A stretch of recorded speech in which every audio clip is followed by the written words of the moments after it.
Gempa bumi adalah fenomena alam yang sudah sejak lama terjadi. Pergerakan lempeng bumi, struktur geologi aktif, dan aktivitas gunung berapi merupakan sumber-sumber utama dari gempa bumi. Indonesia merupakan daerah yang memiliki potensi kegempaan yang besar. Setelah terjadinya gempa Aceh pada tanggal 26 Desember 2004, gempa kuat adalah hal yang sehari-hari terjadi di Indonesia. Gempa bumi berkekuatan besar memberikan banyak dampak negatif terhadap kehidupan manusia. Selain itu, bencana gempa bumi juga menimbulkan kepanikan, ketakutan, dan trauma bagi para korbannya. Bahaya paling besar yang ditimbulkan oleh gempa adalah terjadinya kerusakan bangunan. Banyak korban jiwa, harta, dan benda akibat runtuhnya bangunan. Ini sangat-sangat berarti bagi penduduk yang mempunyai rumah RSA tipe 36 ke bawah, ya, sehingga diharapkan mengenai gempa secara nasional di Indonesia sudah tidak menimbulkan korban yang cukup besar lagi, dan hanya sedikit saja yang korban akibat gempa, baik tsunami maupun gempa yang lainnya. Jadi diharapkan benar-benar nanti ke depan sosialisasi rumah tahan gempa ini secara nasional dapat dilaksanakan, dan bersama mitra seperti developer, Apersi, Ray, dan lain sebagainya juga ikut menyupport itu, mendukung terlaksananya sosialisasi ini. Untuk meminimalisir korban gempa akibat bangunan yang runtuh, pemerintah berupaya melakukan sosialisasi kepada masyarakat tentang prosedur pembuatan rumah yang tahan terhadap gempa. Selain norma standar pedoman manual untuk mengatasi permasalahan pemenuhan kebutuhan perumahan yang layak, pemerintah memberikan rumusan pedoman teknis pembuatan rumah sederhana sehat. Pedoman teknis ini meliputi prosedur pembuatan rumah tembok, rumah setengah tembok, rumah kayu panggung, dan rumah kayu tidak panggung. Prosedur pembuatan bangunan rumah tembok dibagi atas 12 kelompok pengerjaan agar memudahkan masyarakat dalam proses pengerjaannya. 1. Pembuatan bauplang. Sebelum melakukan pembuatan bauplang, terlebih dahulu dilakukan pembersihan yang meliputi pembersihan alang-alang, humus, serta perataan tanah di area lokasi. Kemudian tentukan as jalan sebagai referensi bangunan. Setiap jarak 2 meter, tancapkan kaso 5/7 sebagai patok area yang sejajar dengan jalan, sejarak garis sepadan bangunan. Pastikan setiap sudut saling menyiku dengan menggunakan alat teodolit. Lalu hubungkan patok tersebut dengan papan 2/20 atau dengan menggunakan kayu reng. Gunakan alat-alat pengukur untuk memastikan bauplang saling menyiku. Pastikan tiap sudut bangunan membentuk sudut tepat 90 derajat. Setelah bauplang terpasang, buatlah pola pembagian ruangan untuk menentukan area galian fondasi.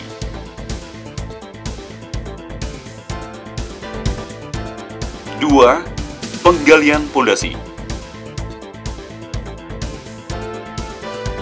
Fondasi yang digunakan pada struktur rumah tinggal ini adalah fondasi dari pasangan batu kali.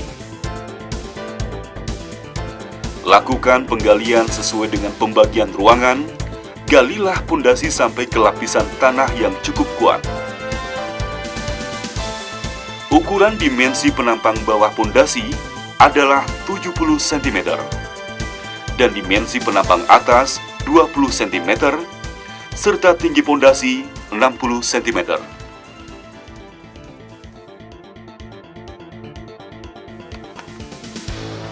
Pasanglah lantai kerja dari beton tumbuk setebal 5 cm. Lalu tebarkanlah lapisan pasir setebal 10 cm yang dipadatkan dengan alat stamper. Masukkan dan susunlah batu kali ke dalam galian pondasi. Untuk perkatan batu kali, digunakan campuran adukan 1 semen banding 4 pasir.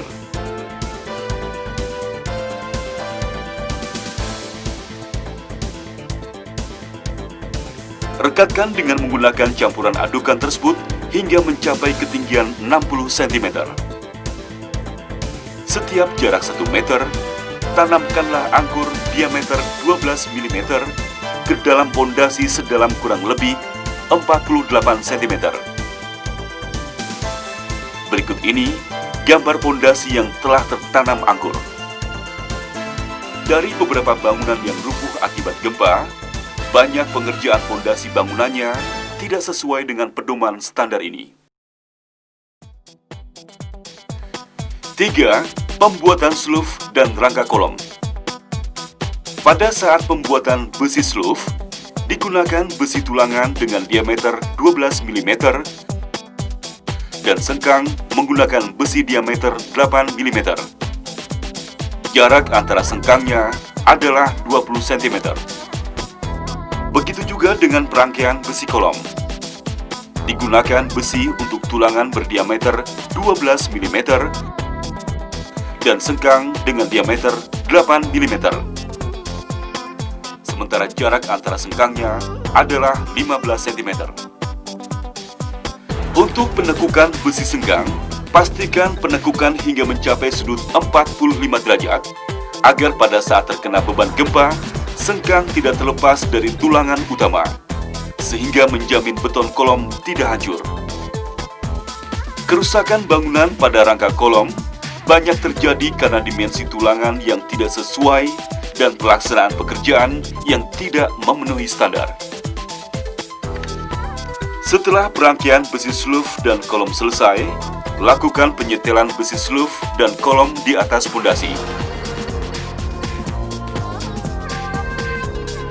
Untuk besi kolom harus dipasang per jarak maksimal 3 meter. Banyak dijumpai di lapangan, pemasangan besi kolom melebihi jarak maksimal sehingga dinding mudah rubuh. Pada pemasangan, aturlah posisi rangkaian besi sluf agar angkur pondasi masuk dengan tepat dan mudah. Sementara pada sudut pertemuan antara sluf dan kolom, pasangkan angkur diameter 12 mm.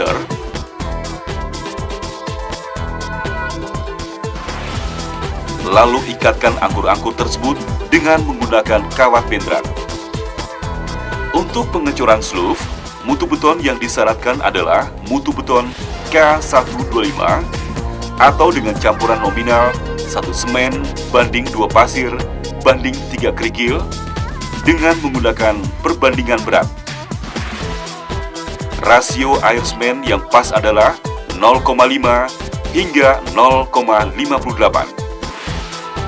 Sementara di lapangan, para tukang biasanya melakukan campuran adukan menggunakan perbandingan volume atau tanpa menggunakan perbandingan sama sekali. Percampuran adukan dengan menggunakan perbandingan berat dapat dilakukan dengan alat timbangan sederhana sebagai berikut. Berat pancing adalah 66 kg. Berat pancing ditambah pengki 67 kg. Berat pancing ditambah pengki dan ditambah pasir menjadi 80 kg. Maka berat pasir per pengki adalah 13 kg. Sementara untuk split, berat pancing ditambah pengki ditambah split adalah 85 kg. Jadi, berat split per pengki adalah 18 kg. Berikut ini rincian untuk mendapatkan spesi campuran adukan 1 semen banding 2 pasir banding 3 kerikil.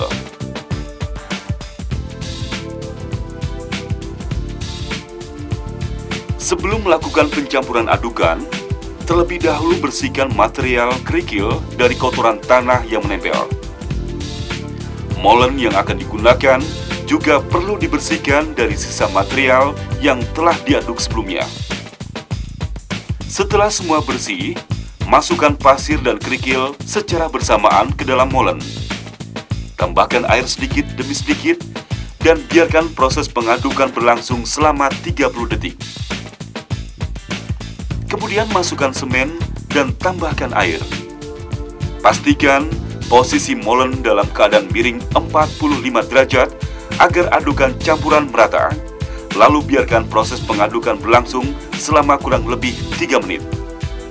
Setelah proses pengadukan dilakukan, maka kita telah menghasilkan beton yang disebut dengan beton segar yang berkualitas baik dan mudah dikerjakan. Tuangkan adukan beton segar tersebut ke dalam rangkaian besi sluf yang telah dibegisting, kemudian ratakan bagian permukaannya. Lakukan penusukan supaya adukan beton padat merata di dalam begisting. Pembuatan campuran adukan dengan menggunakan material dan cara pengerjaan yang tidak sesuai dengan standar ini mengakibatkan beton yang dihasilkan cepat keropos. 4. Pemasangan bata truss ram dan pengecoran kolom. Setelah sluf kering, lakukanlah pelepasan papan begisting. Pada pemasangan bata truss ram, lakukanlah pengukuran dengan menggunakan meteran setinggi kurang lebih 40 cm dari sluf untuk mendapatkan titik nol bangunan. Lakukan penarikan benang untuk memastikan kelurusan dan ketinggiannya. Sebelum bata dipasang, terlebih dahulu bata-bata tersebut direndam ke dalam air agar campuran adukan merekat pada saat pemasangan. Jarak pemasangan antara spesi campuran adukan dengan bata tidak lebih dari 1 cm. Pada pemasangan bata truss ram, digunakan campuran adukan 1 semen banding 3 pasir dengan rincian takaran sebagai berikut.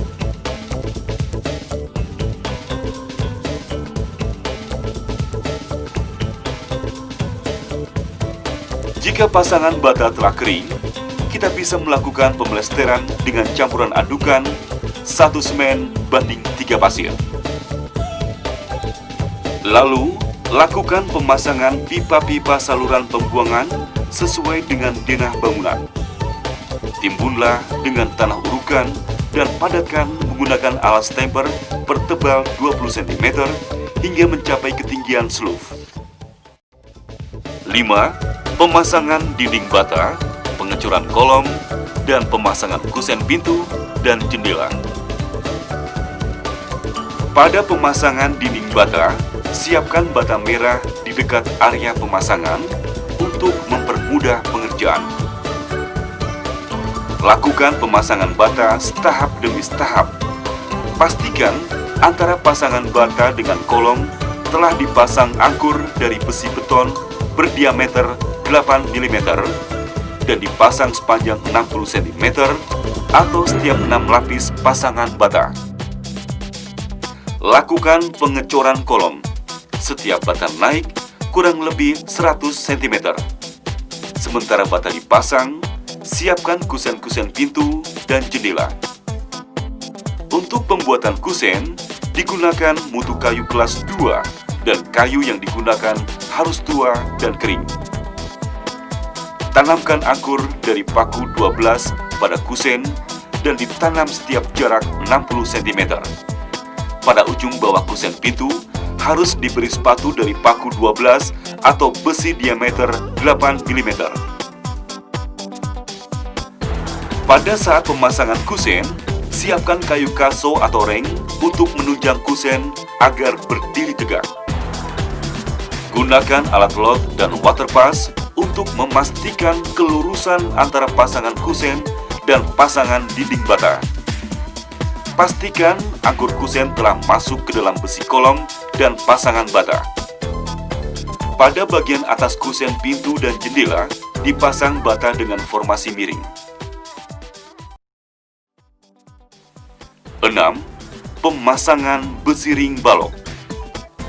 Setelah pelunasan pasangan bata, lakukan pemasangan besi ring balok di atas pasangan bata.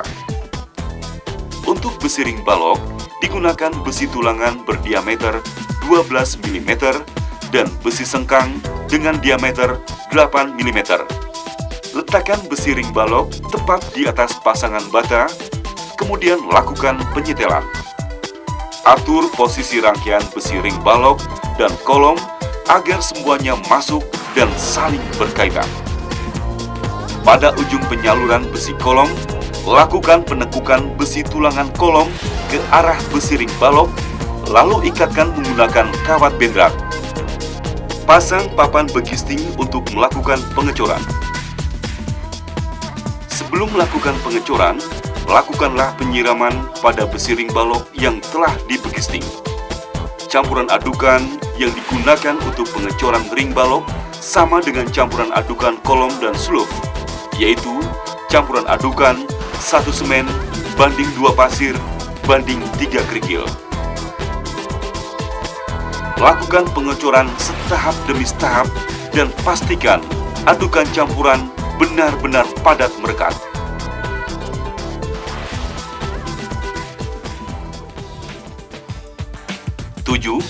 Pemasangan bata sopi-sopi dan balok kuda-kuda. Buatlah pola membentuk gunungan sesuai ukuran dengan menggunakan benang, lalu siapkan campuran adukan 1 semen banding 3 pasir. Pada pemasangan bata sopi-sopi juga dipasangkan angkur yang mengikat pada rangka kolom.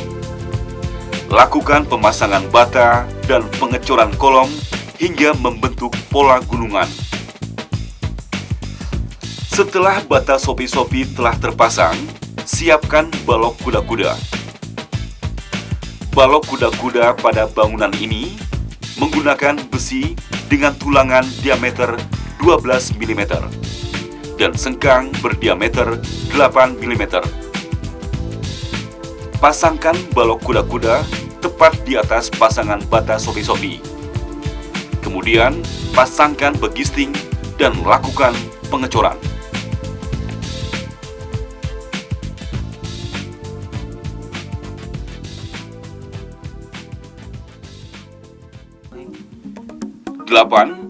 Pemasangan gording dan atap genteng.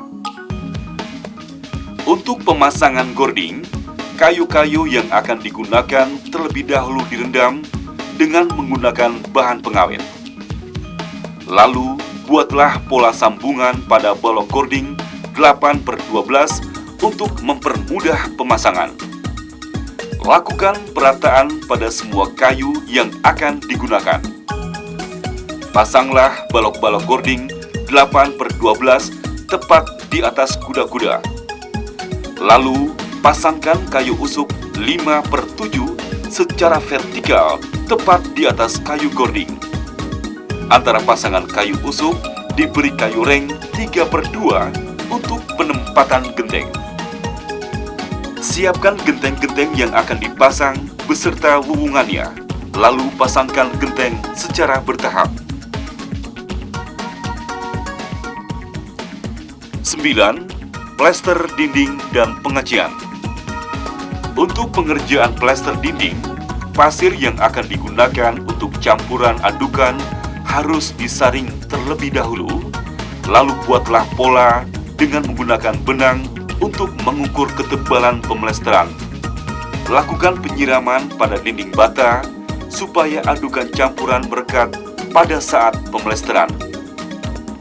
Buat adukan untuk kamprotan dengan campuran adukan 1 semen banding 2 pasir.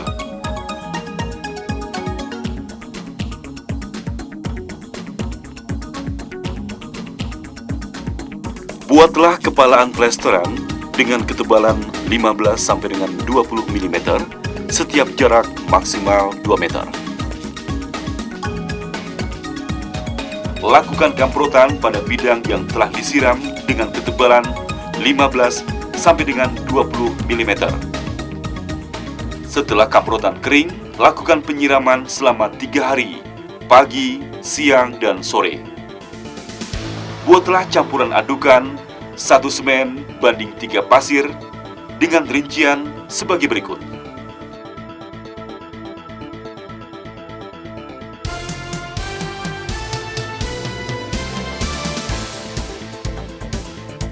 Setelah pemelestaran dinding selesai, gosoklah permukaan dinding sampai halus dan rata dengan menggunakan roskam. Lanjutkan dengan kuring atau penyiraman selama 7 hari, pagi, siang, dan sore, sampai permukaan plesteran benar-benar basah seluruhnya.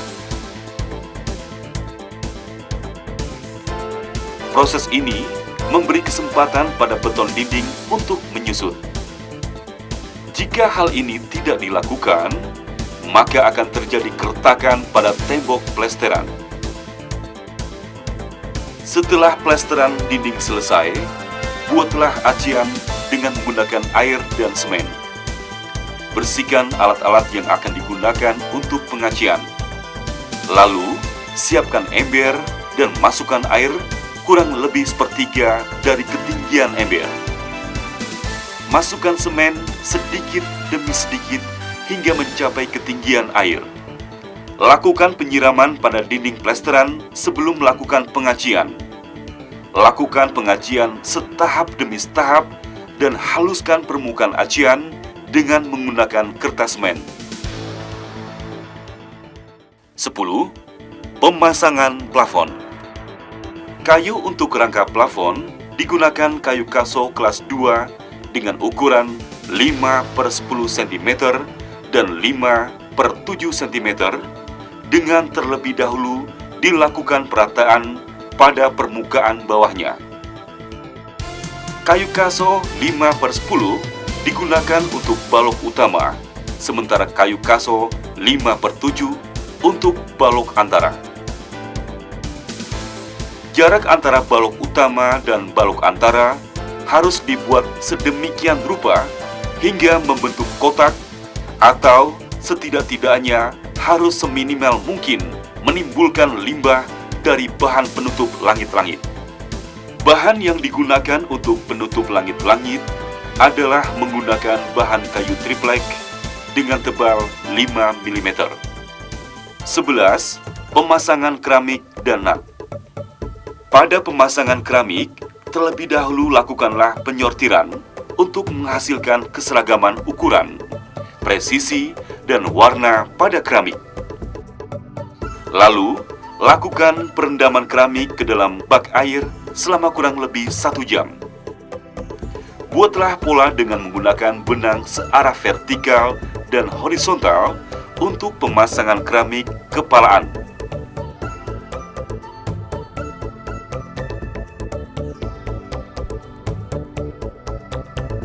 Tuangkan adukan campuran dan lakukan pemasangan keramik secara bertahap.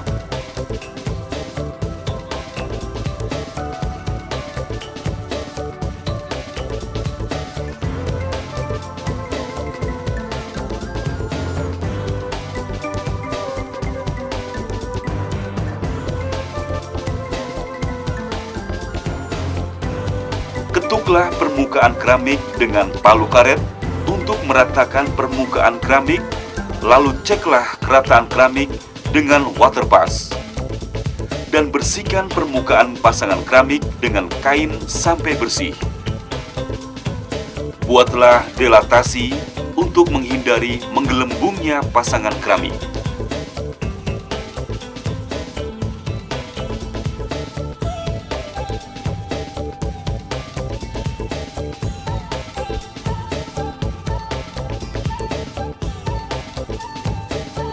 Setelah pemasangan keramik berumur 3 sampai dengan 4 hari, maka kita bisa melakukan pengenatan. Bersihkan alur lubang nut dan permukaan keramik, lalu siram dan biarkan dalam beberapa menit. Buatlah adonan semen acian dan tuangkan adonan semen acian pada alur lubang nut.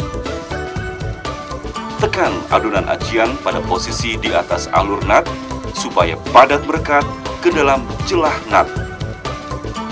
Lakukan pengenatan setahap demi setahap lalu bersihkan seluruh permukaan keramik yang telah diisi dengan nat. 12. Pengecatan.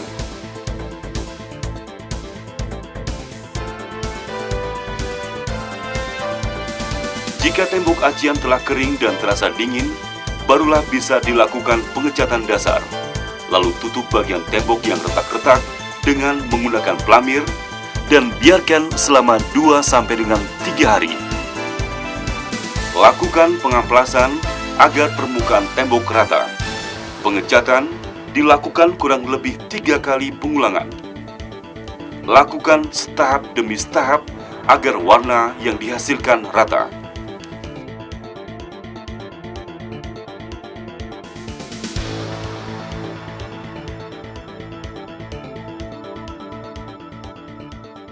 Kami juga berharap sosialisasi ini juga sampai ke tingkat pemerintah kabupaten maupun Pemkot pemerintah kota, sehingga dari peraturan daerah itu bisa menyeragamkan seluruh rumah yang dibangun di wilayahnya menjadikan suatu yang standar. Dan untuk hal ini kami secara pribadi maupun developer juga menginginkan bagaimana misalnya dari pihak Menpora sendiri juga saya mensosialisasikan peraturan ini khususnya ke developer maupun ke mereka yang membangun rumah secara sendiri-sendiri, karena mengingat dampak dari struktur ini sangat bermanfaat sekali. Seperti kemarin kita lihat gempa di Jogja maupun Bengkulu yang banyak makan korban, terutama rakyat-rakyat kecil. Jadi permasalahan utama masalah gempa di Indonesia adalah kalau tiap kali terjadi gempa bumi itu rumah rakyat yang roboh. Jadi sudah waktunya sekarang pemerintah tuh menaruh perhatian penuh pada bagaimana membuat rumah rakyat baik yang sudah berdiri, apalagi yang baru akan dibangun tahan gempa, sehingga kalau terjadi gempa bumi maka diharapkan tidak terlalu banyak kerusakan dan terutama tidak terlalu banyak korban. Indonesia itu adalah daerah gempa. Kalau kita membangun rumah-rumah sederhana di daerah gempa, kita harus tahu tekniknya.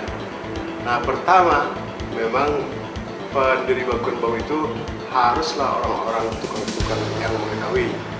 Dan tukang-tukang itu harus memakai gambar-gambar yang tersedia. Kalau itu dilakukan, maka harapan besar bahwa kerusakan rumah bisa dikecil dan manusia bisa lebih banyak tertolong. Jadi semua usaha-usaha untuk membuat tukang berjaya masyarakat dengan mengetahui cara-cara membangun rumah itu dapat mengurangi